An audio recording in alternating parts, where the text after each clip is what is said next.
Hello mga kaisiyan, kumusta po tayong lahat? Sana'y nasa mabuting kalagayan po tayo. Ayan, pag-usapan po muna natin ngayon ang hanap buhay ni Aling Hansel, ang nanay po ni Biancy. Hindi naman po porket may mga pera na sila dahil sa alam na naman natin na marami silang mga sponsor.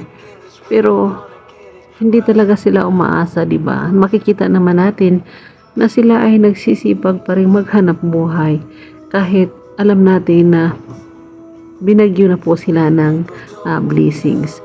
Gaya na lang po ng pag-aalaga ng mga baboy, isa po yung pangkabuhayan. At syempre, hindi naman po ligid sa kaalaman na may baby po na kapatid si Biancy. Pero ganoon pa man, nanatili pa rin si mama niya na mag-business or may small business siya.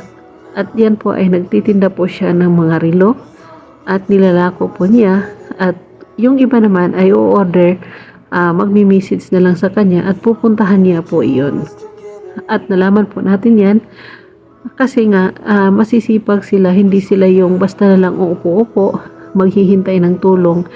Kahit sila ay marami ng tulong na natatanggap, nakikita pa rin natin na naghahanap buhay pa rin sila. So talagang blessing, bumaha ng blessings, pero nanatili pa rin silang napaka-humble. Kaya hindi naman sila pababayaan ng mga sponsor. Kaya isa din yan sa ugali na nagustuhan ni Kalinga Prab sa pamilya ni Biancy, na kahit gaano kalaki ang blessings na lumating sa kanila, pero nanatili pa rin silang humble sa isa't isa.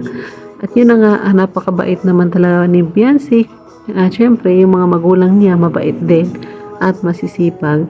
So guys, hindi po natin husgahan na gano'n na lang sila. Kasi kahit marami na silang blessings na natanggap, naghahanap buhay po. Ayan, naglalako po siya ng mga relo. At yan po ay mabibili po kung gusto nyong bumili. Ayun, doon po sa Facebook ni mama ni Biancy, doon po siya nag-a-accept ng mga order. Nakikita po natin iyan. Ayan, panoorin po natin ang upload ni Doc Love para malaman po natin kung ano nga ba ang iba't ibang kabuhayan sa pamilya ni Biancy. So that's all for now. Thank you so much for watching. God bless us all. Bye!